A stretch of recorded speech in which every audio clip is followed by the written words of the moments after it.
Hello, this is your host, Todd Lewis, the Praise of Falling podcast. This is episode 148 of The Roundtable, Trump versus Iran.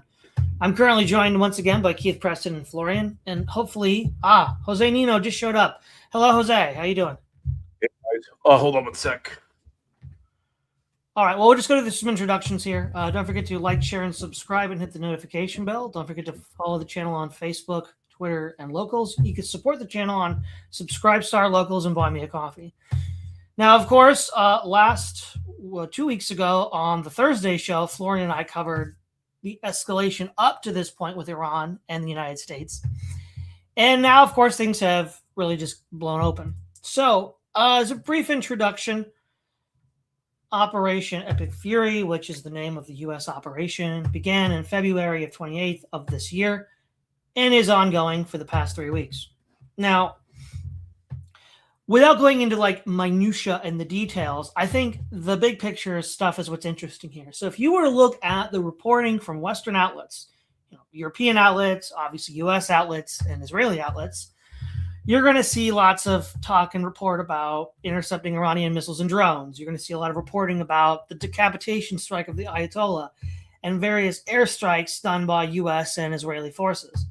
Now, obviously, that looks good because you want to lead with your best play here, but that I think misses a lot of the points. So let's start with some of the points that it misses. One, Hezbollah's back, right? The decapitation strike with the pagers back in 2024 set Hezbollah back, but it didn't eliminate Hezbollah. So Hezbollah has now been opening up a, quote, northern front, dropping missiles and drones and rockets on Israel's northern frontier.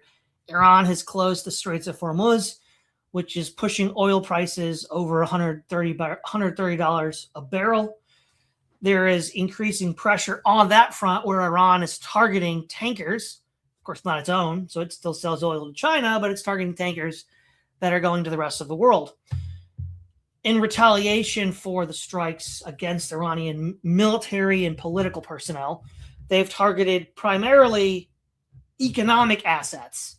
Now, it is confirmed even in Western outlets that they destroyed a THAAD radar station in the Gulf. But they've spent a lot of their time attacking infrastructure, communications, and shipping.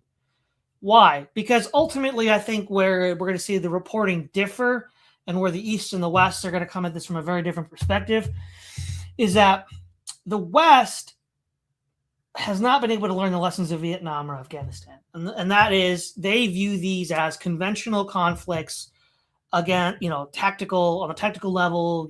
You'll hear, there was that famous statement where Kissinger told Lee Duc-To, you never won a single battle, and To's like, it doesn't matter, you're signing the peace treaty. The idea being that, yeah, Vietnam lost all the battles, but they still won the war. And that's because you're fighting a system, not people. You're not individuals, not an individual duel. It's not individuals. And you see this with the resurgence of Hezbollah, right? Israel decapitates Hezbollah in 2024, but they did not, which degrades the performance of the organization, but does not eliminate the structure of the organization.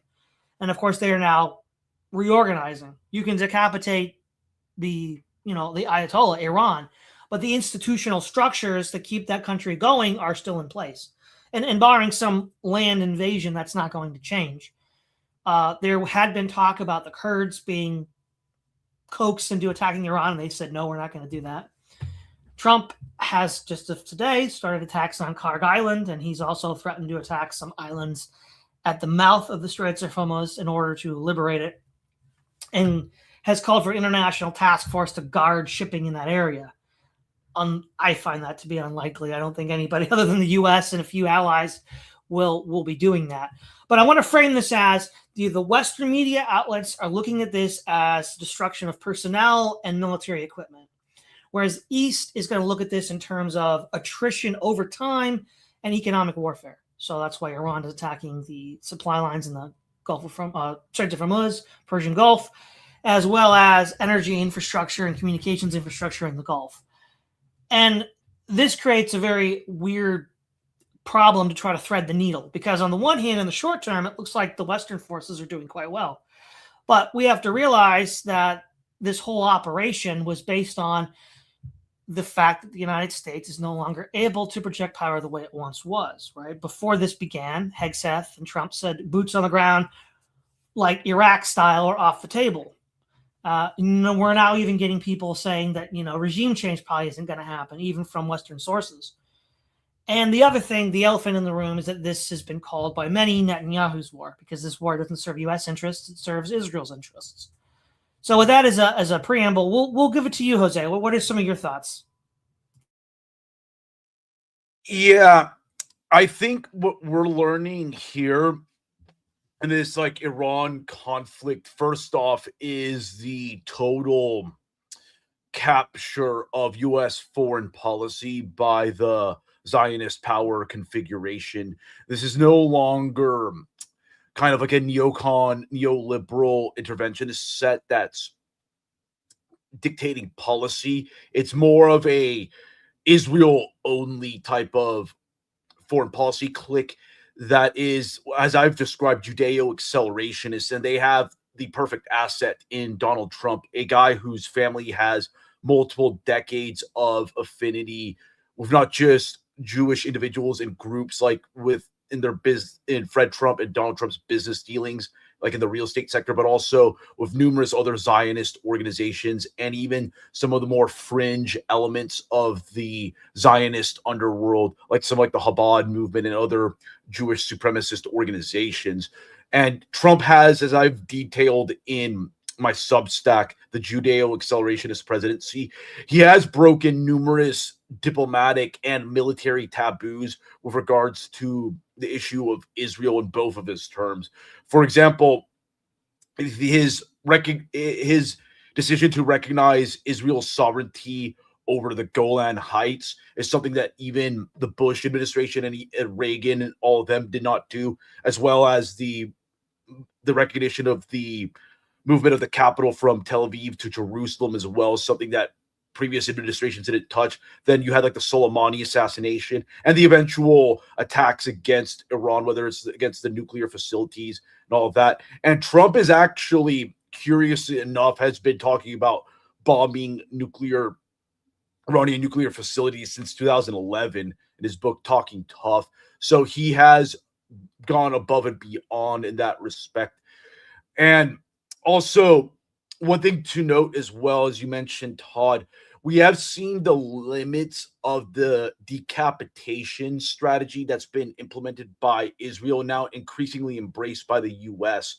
as well, because what we see with these strategies is that they can cause a shock in the short to medium term.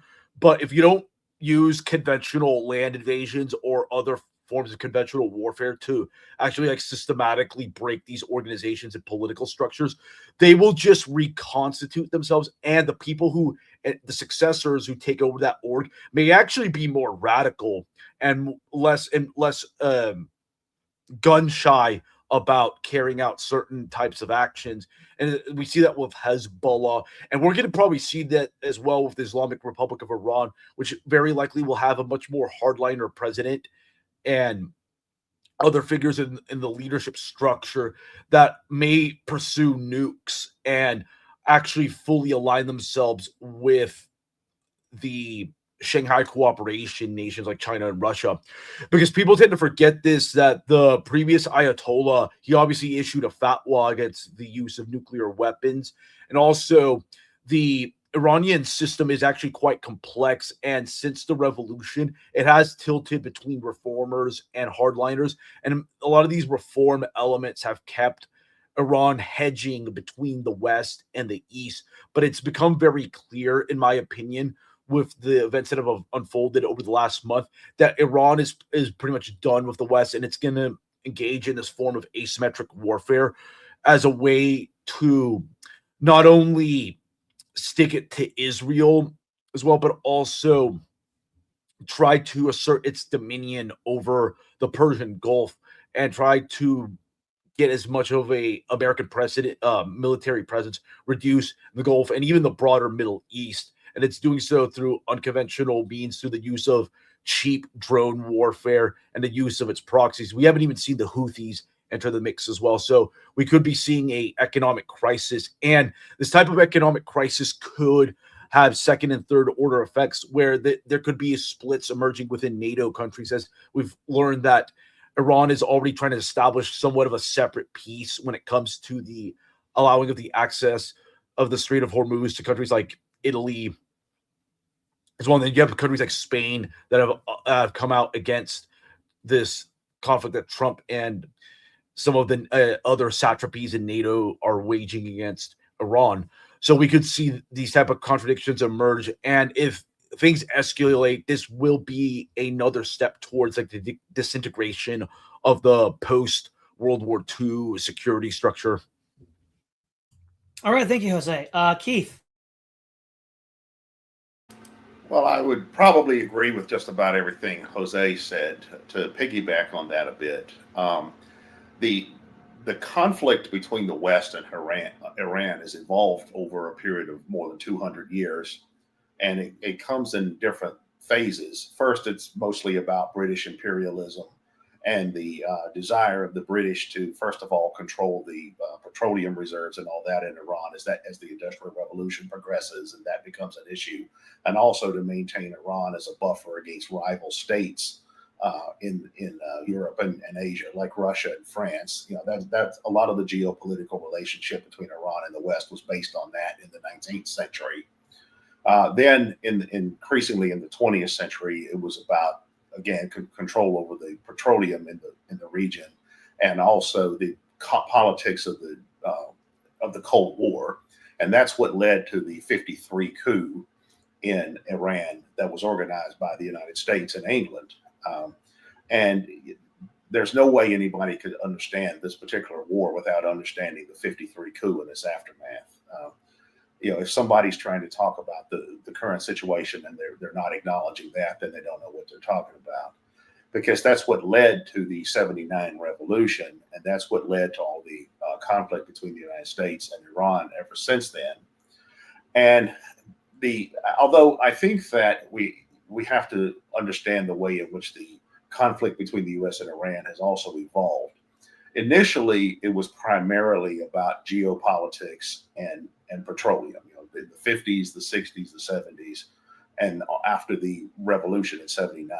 Say the Eisenhower through the Reagan era. I think that those were the driving factors in terms of the Iran issue.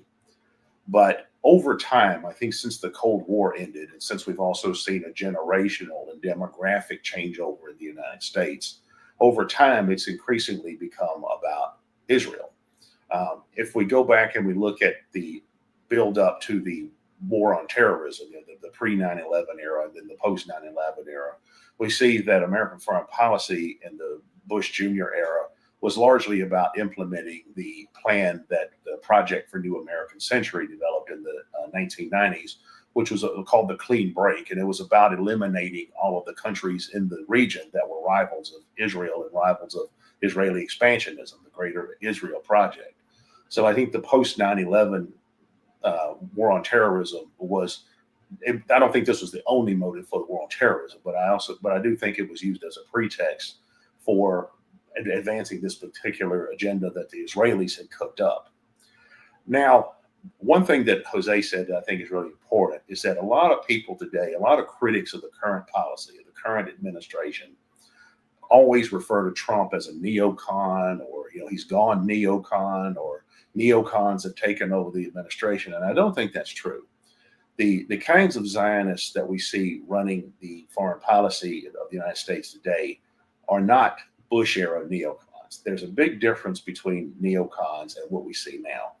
Neocons tend to be American centric. They believe in Pax Americana. They believe in the post-war liberal internationalist system. They believe in unipolar global hegemony, full spectrum dominance.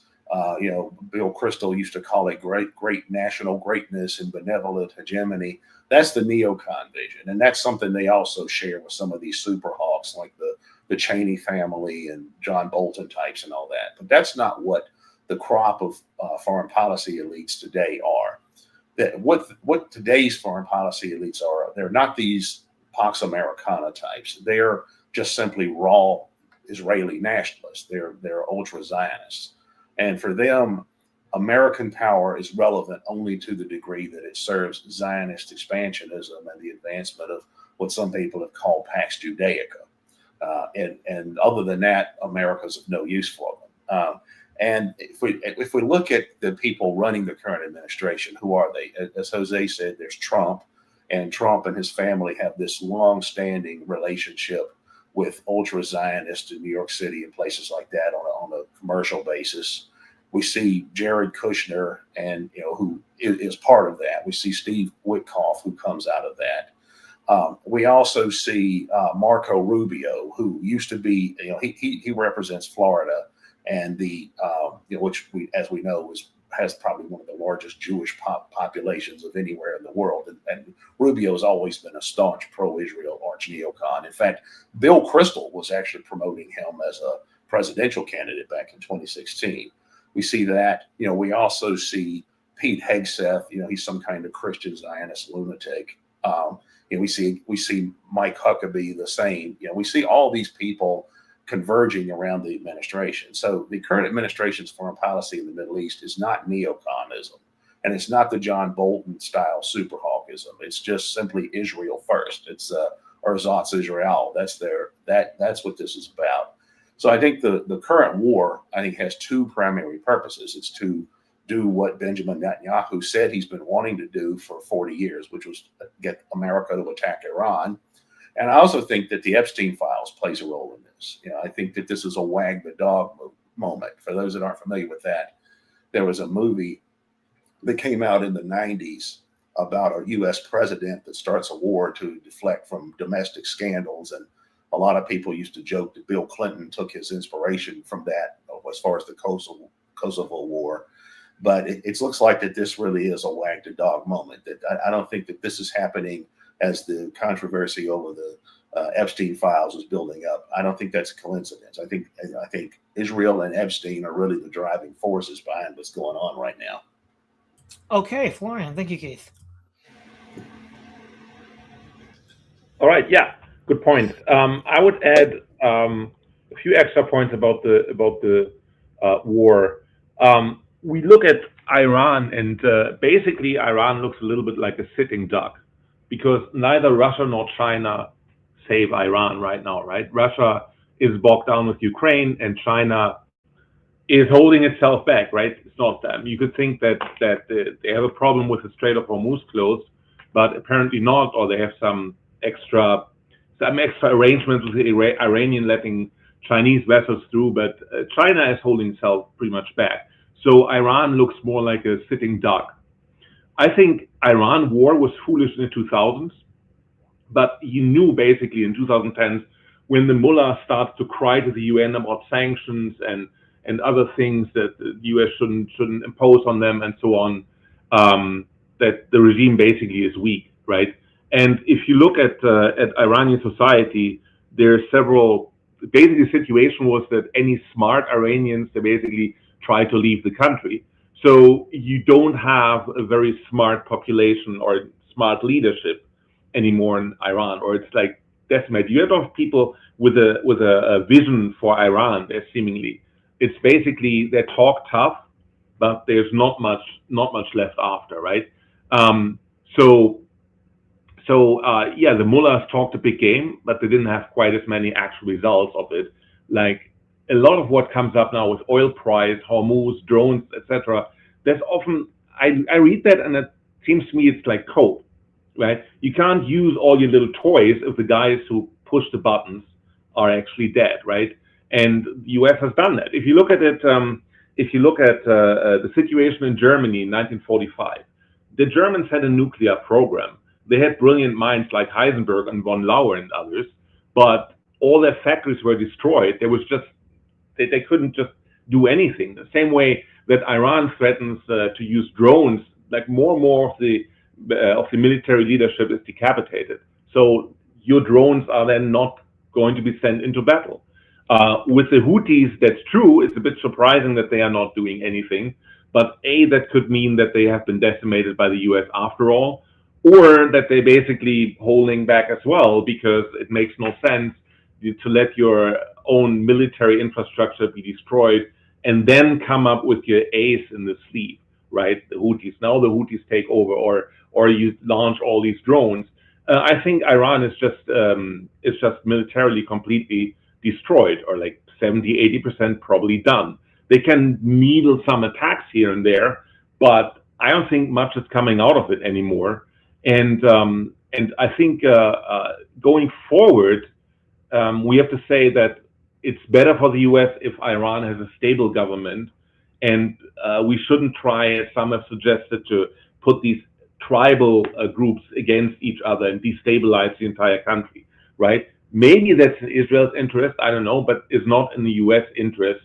And so far, I don't think the Kurds have started marching on Tehran as much as was initially thought, right? There was one story in the last days was the U.S. supports the Kurds, and so the Kurds started to roll up the regime from the north.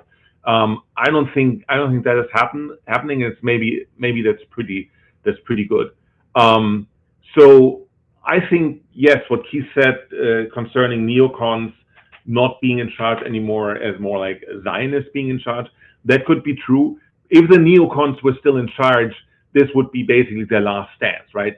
And I imagine that some of them still root for the Iran war because that's their last opportunities. You look at the primary in Texas where John Cornyn, they needed to spend $100 million to get neocon John Cornyn elected, and he's still only gotten to runoff with Ken Paxton. So the power of the neocons at home seems to be waning, and that makes sense. They have been more entrenched with Obama and Biden than with Republicans, and the neocons seem to be really on their way out. So Keith is right there.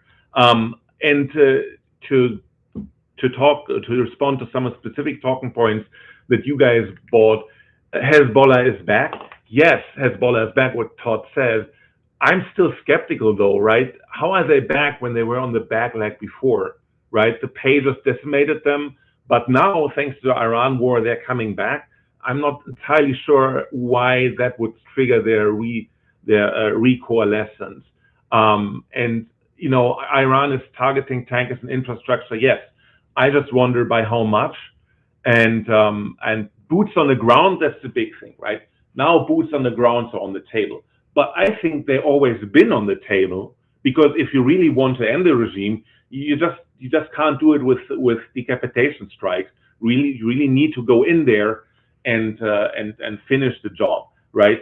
Morally, it is justified to have boots on the ground because Iran has sleeper cells in the U.S., or is purported to have them. We haven't seen much of them yet, but if you say, oh, Iran has sleeper cells in the U.S., then the U.S. is right to have boots on the ground there as well. The question is if that is in the U.S.'s long-term interest, or whether that drags us more into that war.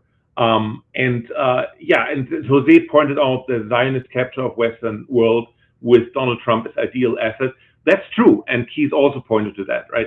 Trump was always in favor of attacking Iran. They didn't just convince him to do that. He was always in favor of that. He actually talked about attacking Karg Island back in 2010 or 2011, right? As Keith just said, right?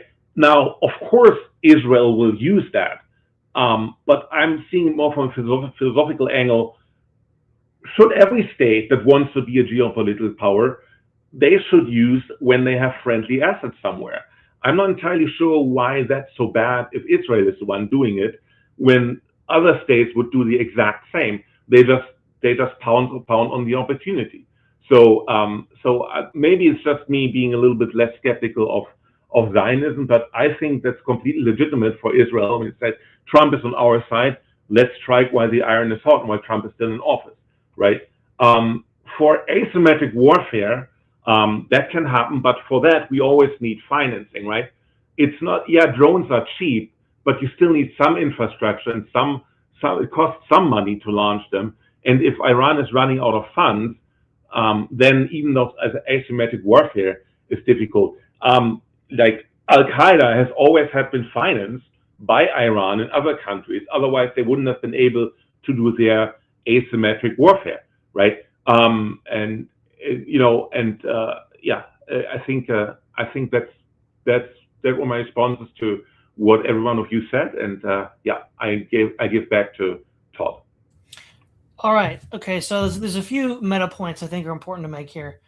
There's a doctrine that developed during World War II that basically air power can work by itself. The proof that this fails is in 1944 when Claire Chennault, during the Pacific Theater of World War II, the United States was backing China as well as fighting the Japanese. And of course, China was hard to support because Japan controlled Burma, and you had to go fly over the Himalayas. So you couldn't really get the same amount of supplies to China that you could, say, get to Russia or Great Britain. And they were Stilwell on the ground training the army and Chennault training the Air Force. Chennault said, well, give us money for the Air Force because we can do more damage to the Japanese and help you win the war. Stilwell's like, no, they'll just take the airfields. We need to train the army to defend the airfields. Well, that was put to the test.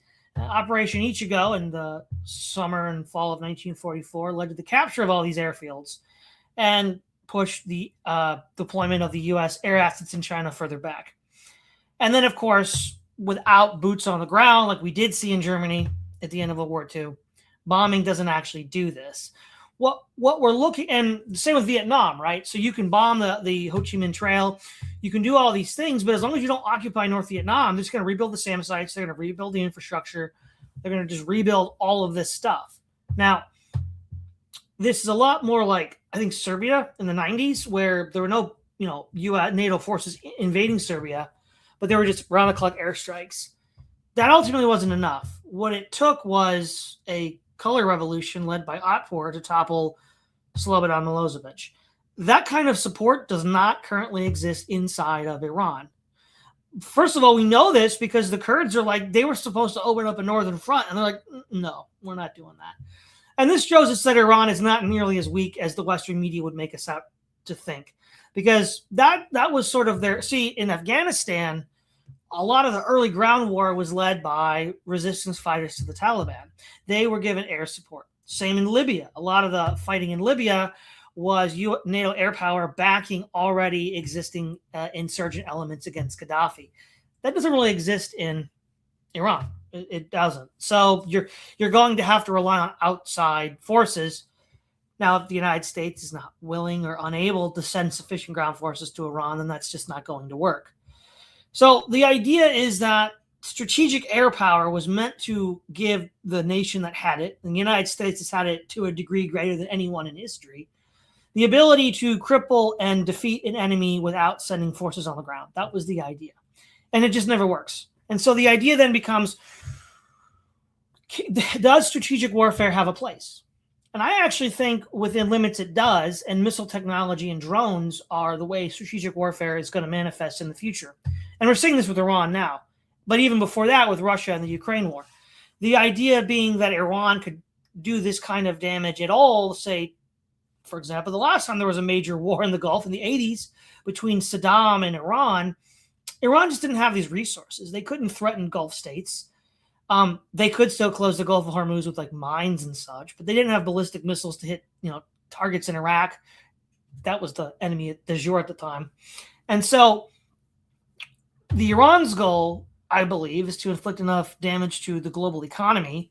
For example, oil, due to the disruptions in the Gulf of Hormuz, there's been a disruption of about 20% of the world's daily oil supply, according to Grok, which is about 20 million barrels per day.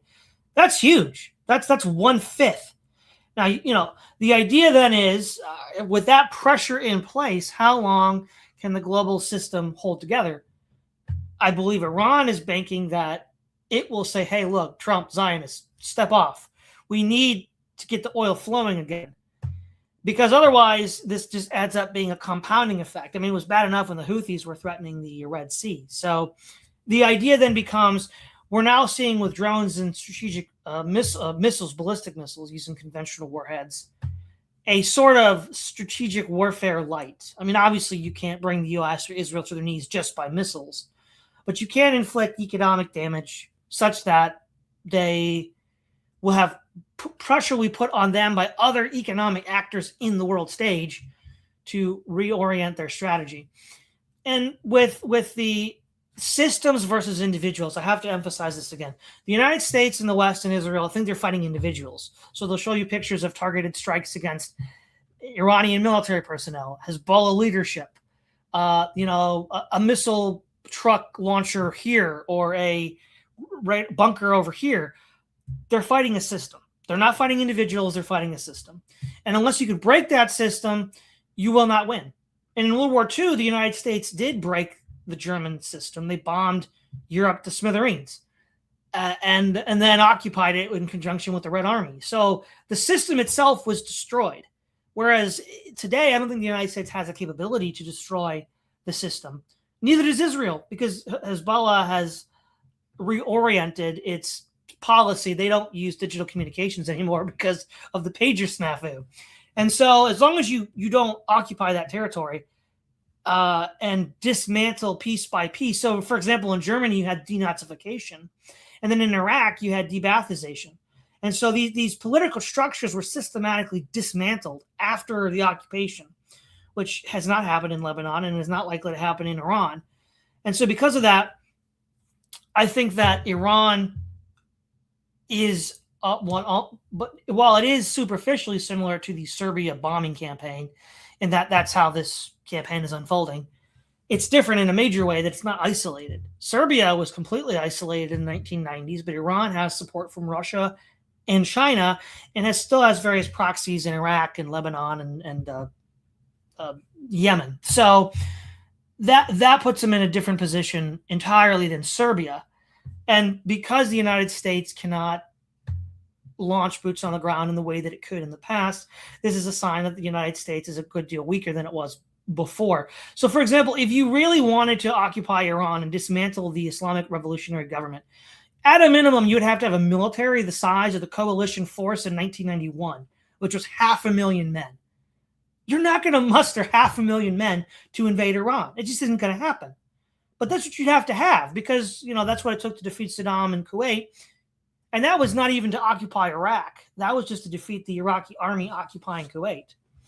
And so I think all of this is sort of like the United States trying to show strength and appear that it's doing something, when in fact it's not doing very much at all, and in fact endangering world economic supply lines. Jose. Sorry. Yeah, with respect to just this broader conflict and like some of the actors like Hezbollah, I mean, they were definitely weakened, and I would argue as well there was domestic considerations that led to their initial ceasefire with Israel in late 2024 and early 2025, where it's just like you have to look at it structurally. Lebanon is a highly sectarian, multi-confessional society where Hezbollah is not in control of the state. They may have like the most powerful like armed units in the state, but because of the fact they don't have political control, that any of these type of like civilian bombings that Israel does through its like Da'iya strategy can create short-term outcomes where the Lebanese government, which is largely seen as a corrupt U.S. puppet, to reach these type of agreements. But I think what prompted Hezbollah to just resurge in terms of its attacks is just the fact of like Israel committed dozens, if not hundreds, of ceasefire violations of Lebanon through a series of strikes that have ensued since the ceasefire was forged and up until the present. And that's why they got into the mix. And what could actually end up happening is Lebanon is another state like Syria that could end up disintegrating, because it's one of these Sykes-Picot, post-Sykes-Picot states that is structurally unstable and very sectarian. And there's already talk of the Syrians amassing a army of jihadists close to the border with Lebanon to ostensibly attack Hezbollah as well, and almost act in unison with Israel to do that.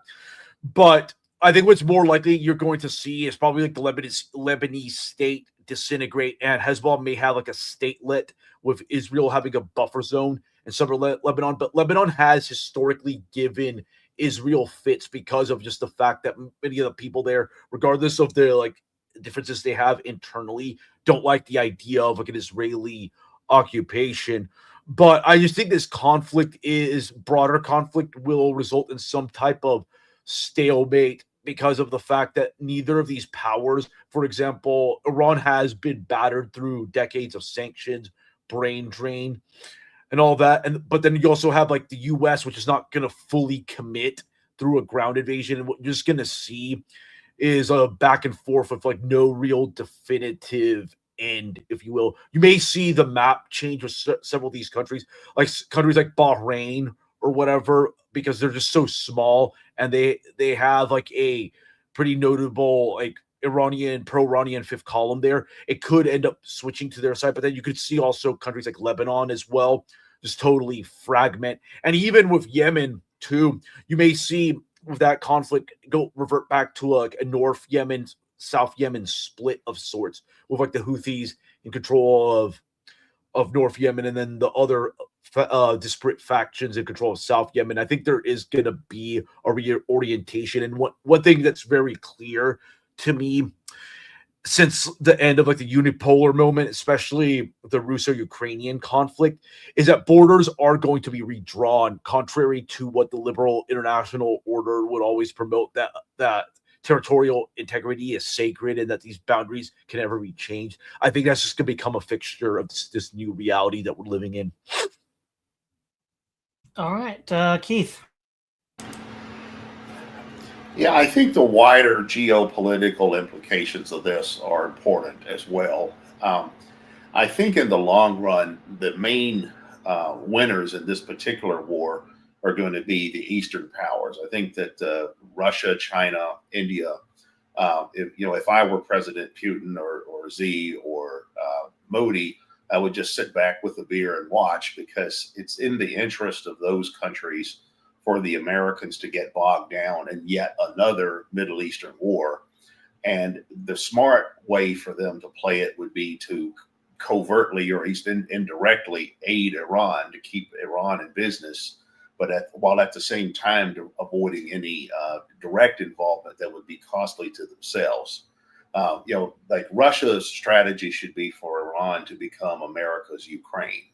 That's what would serve Russian interests the best, I think. And interestingly, I think this is already working in Russia's interest, because we're going to see munitions and weaponry diverted from Ukraine to Iran. We're also starting to see an easing of the sanctions, particularly the oil sanctions on Russia. So that's working in Russia's interest as well.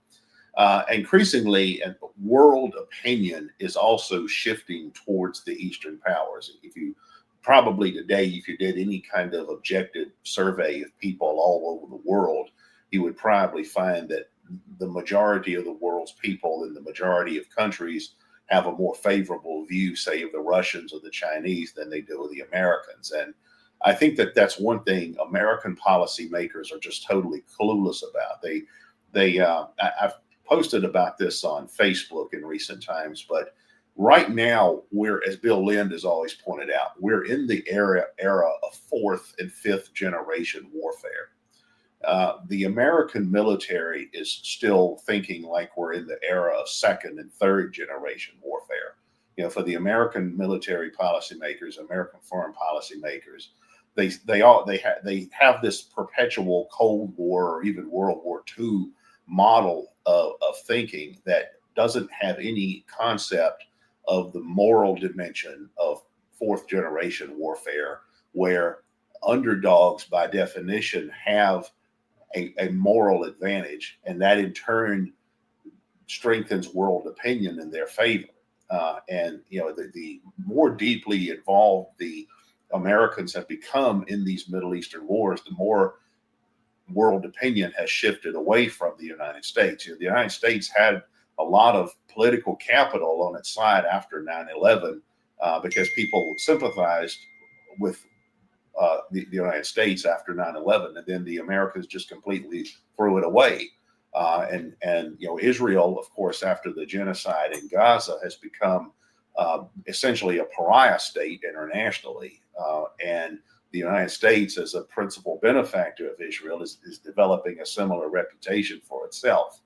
So I see that as really being among the decisive factors here. Like, as far as Iran and all of its allies in the region, they don't have to win. They just have to not lose. And all they have to do is not lose is, still be there when the Americans finally leave.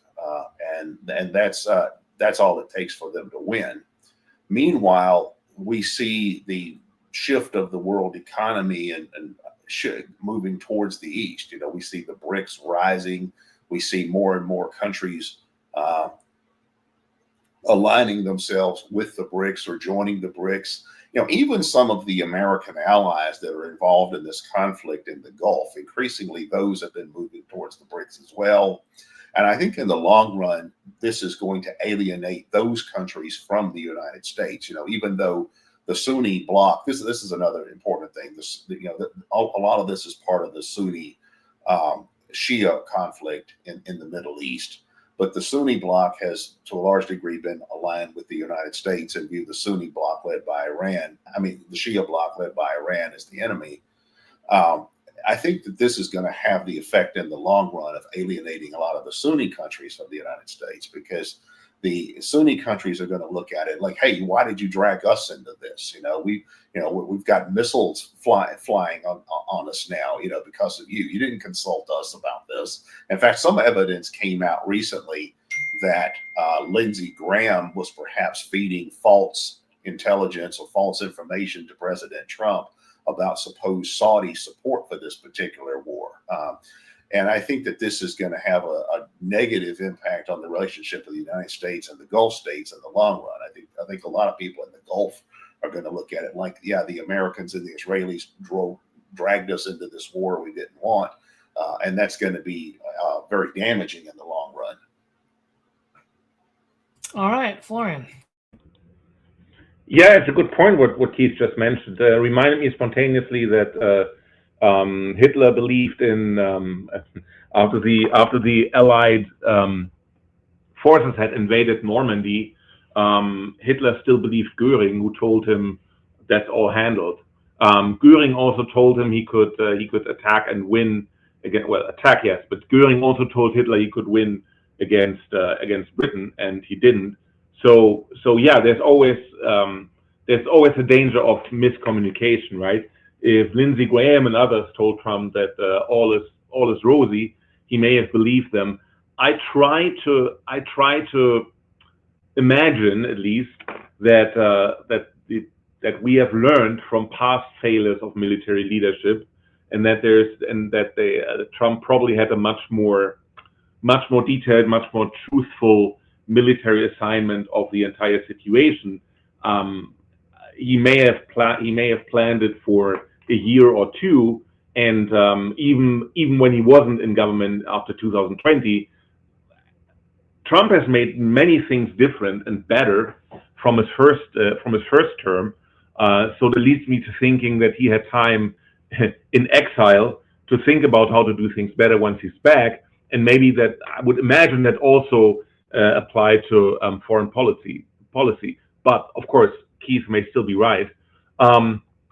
So when Todd said that Iran's goal is to inflict economic damage on the world, so the world will pressure the U.S. and Israel to go easy. Well, Trump has already put 4 weeks goal in this, right? He said the U.S. will be engaged in 4 weeks, and that may be some proactive acknowledgement of the situation.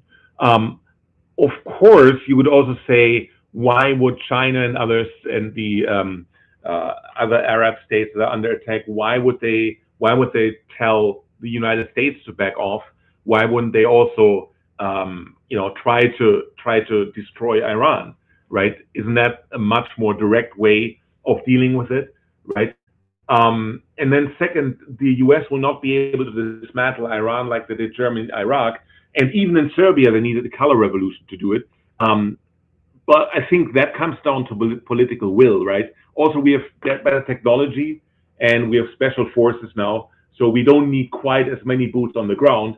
But in the end, boots on the ground are always a question of political will. And we may still be surprised by that, right? Genuinely, it may not go the way that we predict it goes.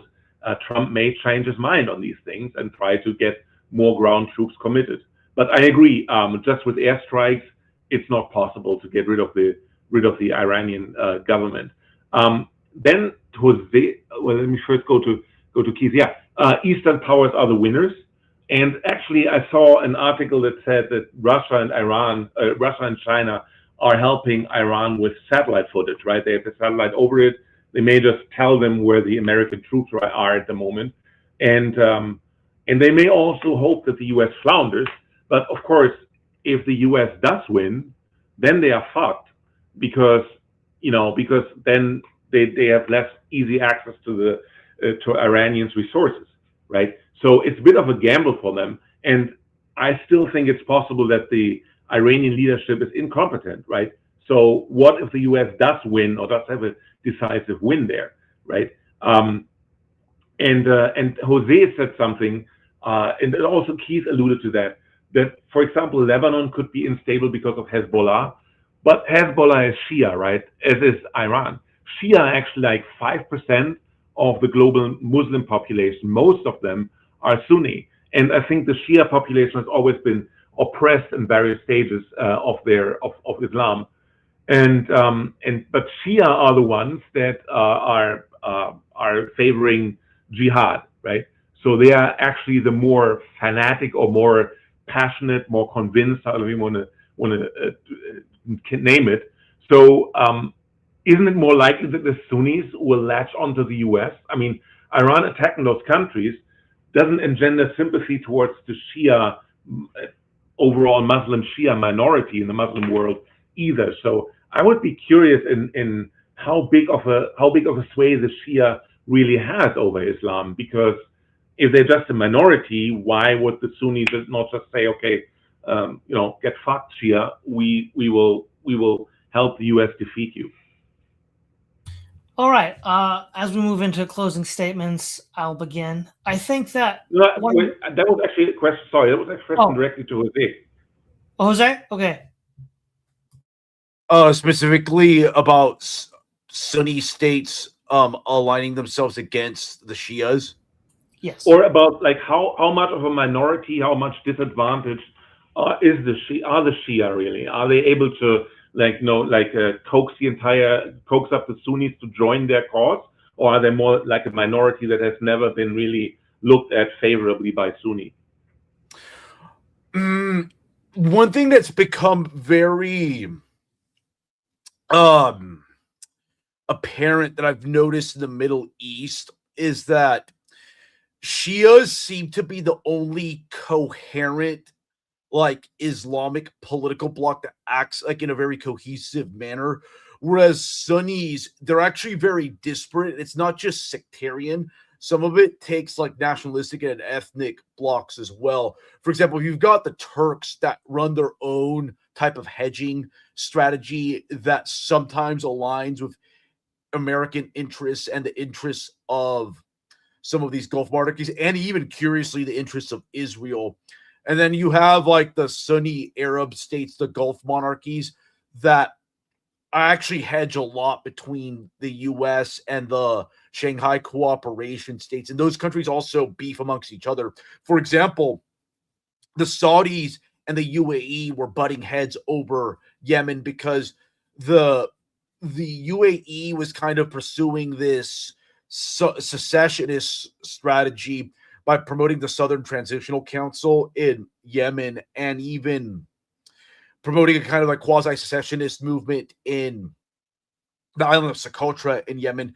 And that policy kind of resembles the Israeli Yinon plan as well, of trying to break up countries and creating little statelets across the region. And the Emiratis extrapolated that to Sudan, and that angered the Saudis as well too. So there's a lot of infighting amongst Sunnis that have their own national interests. Some of these countries are also, their populations are rapidly secularizing too.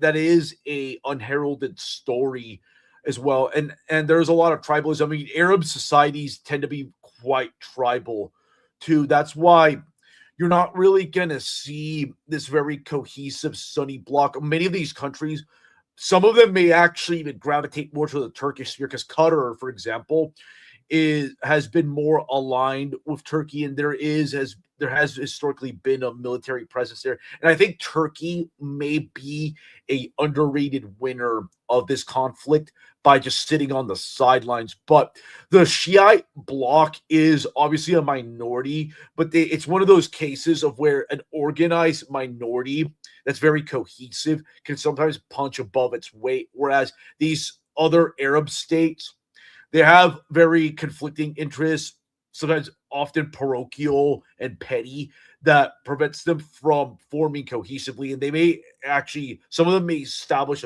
a separate peace with Iran. I don't think they'll ever align with them, but they will start looking towards like China, in some cases Turkey as well, for security guarantees or economic benefits. But I think as U.S. power starts diminishing in the Eurasian plain, some of these countries will have to really reassess their foreign policy. And that's also going to limit their ability to escalate, because when they don't have a security guarantor like the United States always backing them, they can't take as much risk as before. All right. Well, thanks for that answer, Jose. As we wrap up with the final thoughts, I'll end with two. I think one thing here is that while I wouldn't expect anybody to say this openly, I think that the U.S.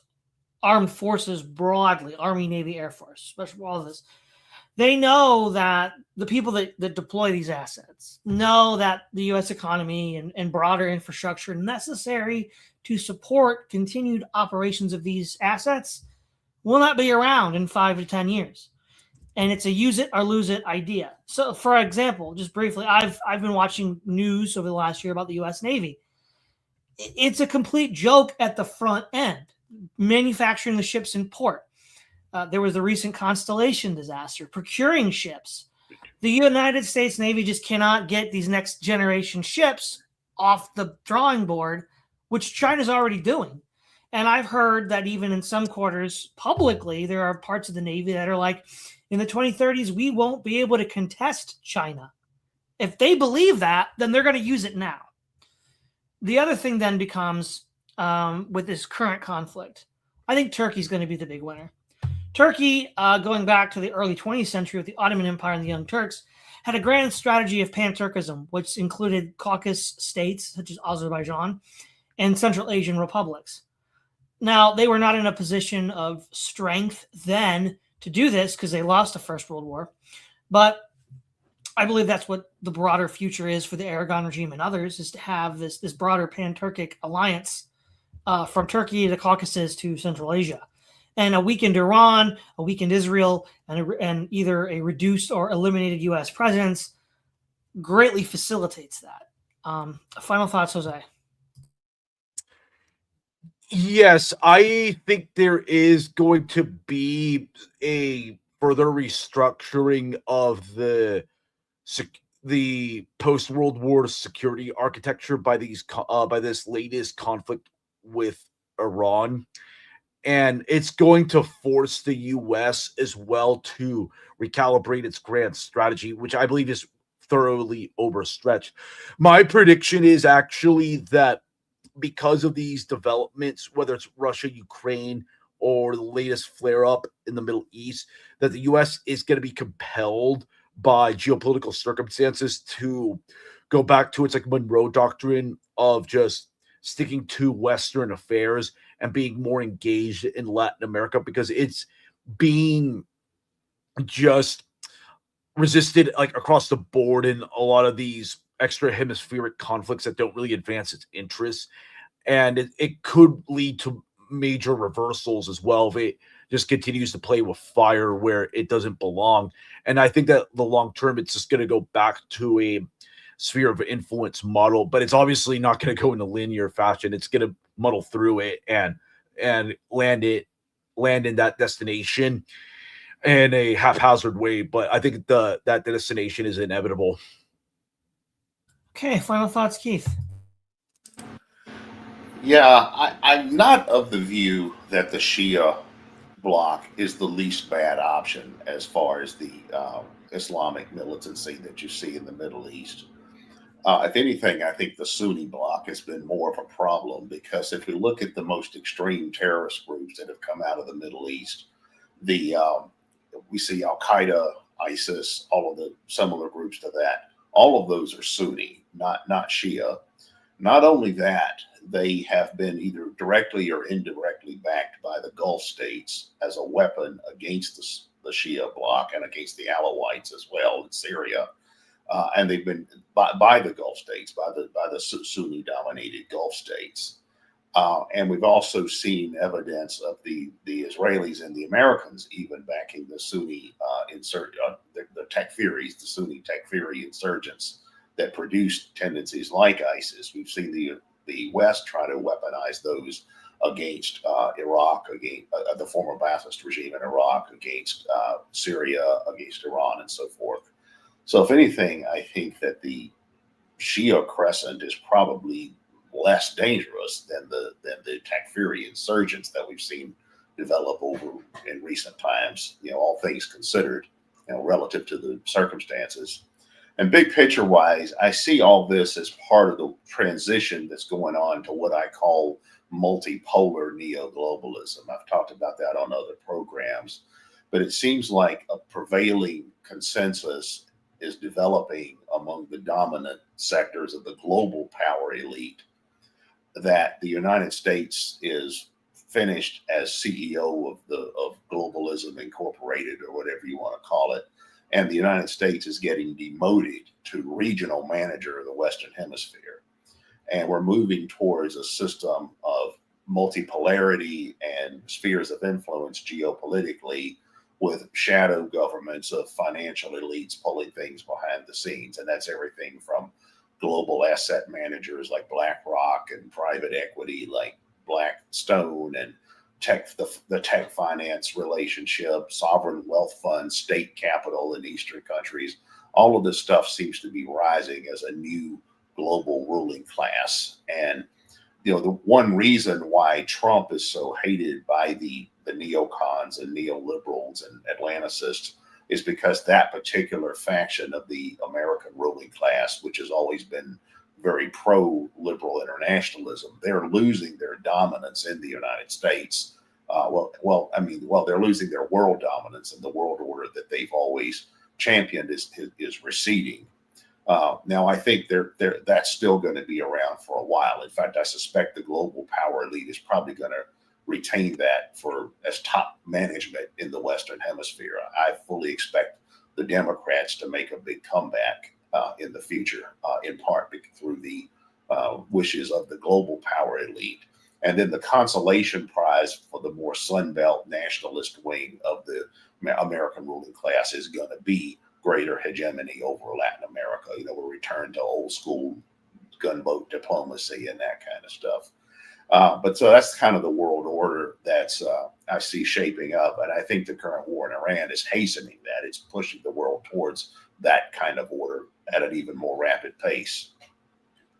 All right, you get the last word, Florian. Okay, thanks. Yeah, I agree with your points. Just my take is maybe a little bit more optimistic. So I think the U.S. will solve the various problems it has. And because I think they're having better people in charge than in the past. For example, Hexas knows about the weaknesses of the Navy. He's very big on Navy, very knowledgeable about Navy problems, and also knowledgeable about, or let's say, he's also of the conviction that the U.S. needs to have a strong Navy, because that has been traditionally the strong suit internationally of the U.S. Right? Strongest Navy ever. So maybe not ever, but strongest Navy at the moment. So we need to really shore that up. And the problem is that there are some, from what I've gathered from X and from other sources, is that there are several administrative hurdles. Like there's friendly fire from within, right? There are entrenched people, entrenched interests that do not want to have a pragmatic Navy policy, but are still thinking in some of their old entrenched dogmas, and you know how that is, like leadership. They don't want to have each other step on their foot. So the Trump administration and any following administration needs to sort these internal problems out. But I think we can actually have a stronger Navy, and I think we can have technology that solves the problems we face now. Jose mentioned that there will be a restructuring of world security architecture, and the U.S. will be forced to calibrate its grand strategy. And yes, I think that's also right. That may actually be good for the world, and also in line with America First. So if I take Keith's point that the U.S. has been demoted to regional manager, I would disagree a little bit with that, and I would say they're not regional manager, but they have started their own spin-off, right? So they're not really part of that old cabal neo-globalism anymore, but they're not regional manager. They have started their own spin-off now, a little bit outside, which gives them more power, basically, to do their own thing and become independently strong. And so all your takes I agree with. I'm just a little bit more optimistic about them. And the second point is we should make Hillary Clinton new supreme leader of Iran.